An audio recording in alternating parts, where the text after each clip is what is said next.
Кніга роду, раздзел 35. І сказаў Бог Якубу: «Устань і ідзі ў Бетэль, і там жыві, і зрабі ахвярнік Богу, які з'явіўся табе, калі ўцякаў ты ад Эзава, брата твайго». І Якуб, склікаўшы ўсіх хатніх сваіх, сказаў: «Кіньце багоў чужых, якія знаходзяцца пасярод вас, і ачысціцеся, і змяніце адзенне вашае. Устанем і ўвойдзем у Бетэль, каб зрабіць там ахвярнік Богу, які выслухаў мяне ў дзень гора майго і спадарожнікам быў у дарозе маёй».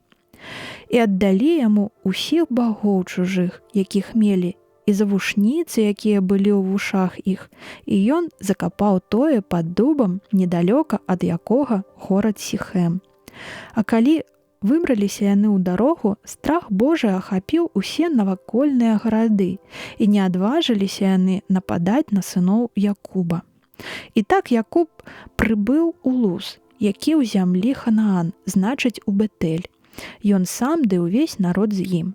І пабудаваў ён там ахвярнік, і назваў тое месца Эль-Бетэль. Там вось з'явіўся яму Бог, калі ўцякаў ён ад брата свайго. У той час памерла Дэбора, карміцелька Рэбекі, і пахавана была пад дубам каля падножжа Бетэля, і месца тое назвалі дуб плачу.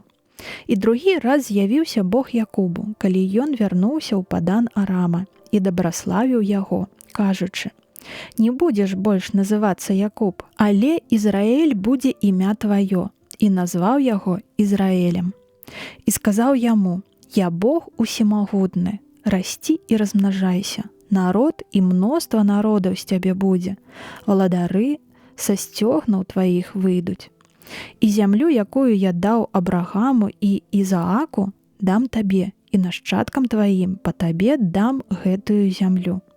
І адышоў ад яго Бог. Ён жа паставіў слуп каменны на тым месцы, дзе Бог да яго прамаўляў, складаючы ахвяру вадкую і выліваючы алей. І назваў Якуб тое месца Бетэль, і выйшлі яны з Бетэля. І адсюль быў яшчэ кавалак дарогі да Эфраты.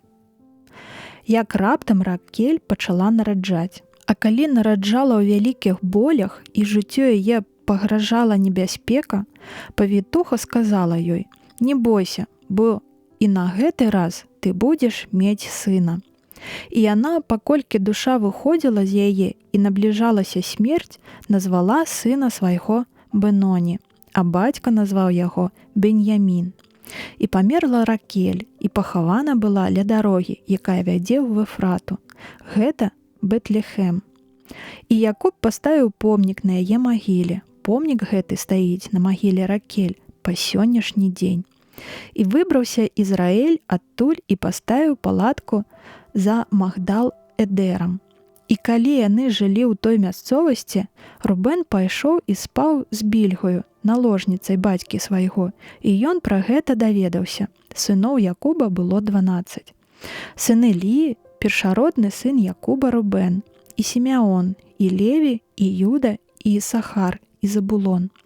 Сыны Ракелі, Язэб і Беньямін. Сыны Більгі, паслугачкі Ракелі, Дан і Нефталі. Сыны Зільпы, нявольніцы Ліі, Гад і Асер. Гэта сыны Якуба, якія яму нарадзіліся ў падан Араме. Прыбыў Якуб да Ізаака, бацькі свайго, у Мамрэ, у Карыят Арбу, значыць у Геброн, дзе калісьці качавалі Абрагам і Ізаак. І споўнілася дзён Ізаака 180 гадоў, і скончыўшы свой век, Ізаак памёр. І далучаны быў да народа свайго, стары і насычаны жыццём, і пахавалі яго Эзаў і Якуб, сыны яго.